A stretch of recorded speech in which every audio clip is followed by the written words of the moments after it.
کیا واقعی مسئلہ صرف 12 نشستوں کا ہے یا اس کے پیچھے پوری ایک سیاسی تاریخ چھپی ہوئی ہے؟ ذرا خود سوچئے، اگر آپ کے شہر کے فیصلے کوئی ایسا شخص کرے جو اس شہر میں رہتا ہی نہ ہو، تو کیا آپ اسے اپنی حقیقی نمائندگی سمجھیں گے؟ لیکن اگر وہ شخص کبھی اس شہر کا رہنے والا تھا، جنگ نے اسے بے گھر کر دیا، تو کیا پھر بھی اسے نمائندگی کا حق چھین لیا جائے گا؟ یہ بہت بڑا سوالیہ نشان ہے۔ یہی وہ سوال ہے جس نے آج آزاد جموں کشمیر کو ایک نئے سیاسی بحران کے دہانے پر لا کھڑا کیا ہے۔ آج راولا کوٹ کی سڑکوں پر احتجاج ہے، بیانات ہیں، الزامات ہیں، اور ریاست اور عوام ایک دوسرے کے سامنے کھڑے دکھائی دیتے ہیں۔ لیکن کسی بھی موجودہ بحران کو سمجھنے کے لیے ہمیں اس کی جڑ تک جانا پڑتا ہے، اور یہ بہت ضروری ہے۔ اس کہانی کی جڑ 1947 میں ہے، جب برصغیر پاک و ہند تقسیم ہوا تو صرف پاکستان اور بھارت کا وجود نہیں ہوا تھا، بلکہ 565 پرنسلی اسٹیٹس کے سامنے بھی فیصلہ تھا کہ وہ کس کے ساتھ جائیں گی اور وہ الحاق کس کے ساتھ کریں گی۔ انہی میں سے ایک ریاست تھی state of Jammu and Kashmir, جس میں جموں کشمیر ویلی، گلگت بلتستان اور لداخ شامل تھے۔ جنگ ہوئی، ریاست تقسیم ہوئی اور ایک حصہ پاکستان کے زیر انتظام آیا، جسے آج ہم آزاد جموں کشمیر کا نام لیتے ہیں۔ لیکن پاکستان نے اسے اپنا باقاعدہ صوبہ نہیں بنایا، کیونکہ پاکستان کا موقف تھا کہ کشمیر ایک ڈسپیوٹڈ ٹیریٹری ہے اور اس کا حتمی فیصلہ اقوام متحدہ کی قراردادوں اور پلیبیسائڈ کے ذریعے سے ہونا چاہیے۔ 1974 میں اے جے کے آزاد جموں کشمیر انٹرم کانسٹیٹیوشن نافذ ہوا، اور وہ آزاد کشمیر کو ایک ایسا پارلیمانی نظام دے رہا تھا کہ اپنی لیجسلیٹو اسمبلی، اپنا پرائم منسٹر، اپنا پریزیڈنٹ اور اپنی جوڈیشری۔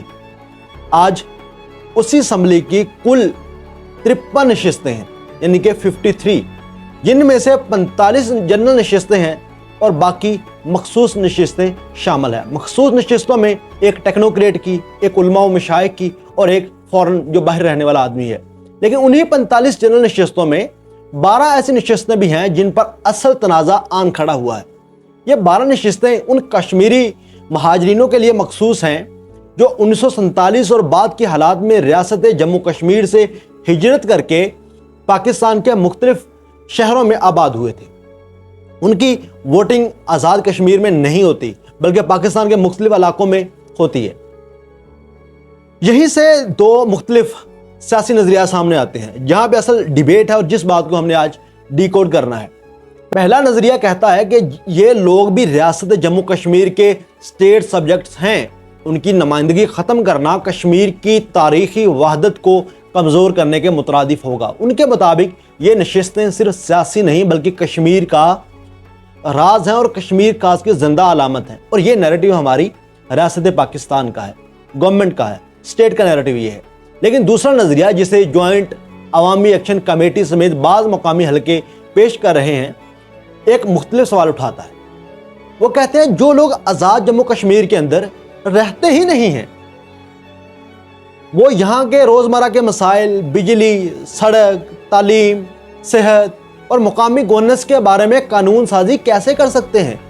ان کے مطابق یہ نشستیں مقامی ڈیموکریٹک ریپرزنٹیشن کو متاثر کرتے ہیں اور ان حکومت سازوں کی پولیٹیکل لیوریج کا حصہ ہے جو یہاں پہ حکومت بنانے کے لیے ان تمام 12 نشستوں کو بطور پولیٹیکل انجینئرنگ استعمال کرتی ہے۔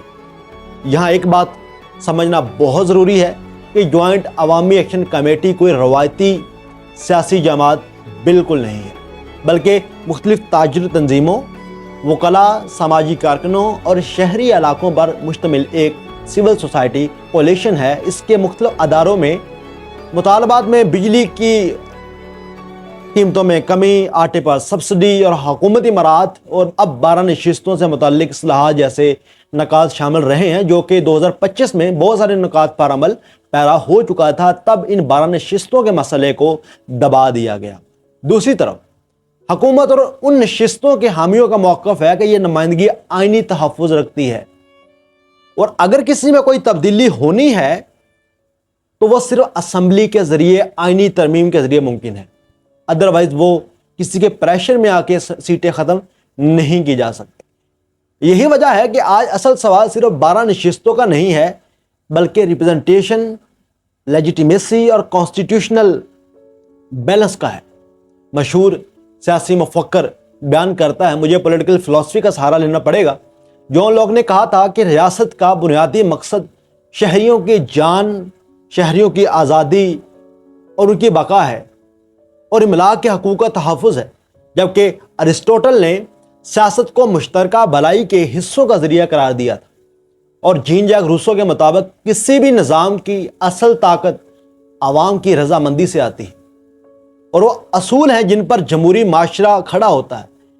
یہ جتنے سوشل کانٹریکٹسٹ ہیں جو عمرانی معاہدے کی بات کرتے ہیں، ان کے مطابق جمہوریت کا حسن صرف انتخابات نہیں ہوا کرتے دوستو، بلکہ اختلافات سننے کی عادت ڈالنے چاہیے۔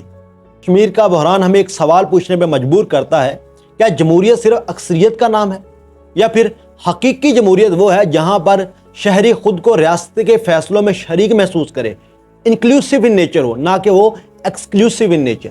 کیونکہ ریاستیں صرف سرحدوں سے نہیں بنتی، ریاستیں باقاعدہ اعتماد، انصاف اور نمائندگی سے محفوظ ہوتی ہیں۔ امید کرتا ہوں مسئلہ کشمیر اور موجودہ راولہ کوٹ کی صورتحال کے بارے میں آپ کو بیسک لیول کی انڈرسٹینڈنگ مل چکی ہوگی۔ اگر اس ویڈیو نے آپ کی زندگی میں تھوڑی سی بھی ویلیو ایڈ کی ہے تو آپ ہمیں فالو کر سکتے ہیں۔ بہت شکریہ۔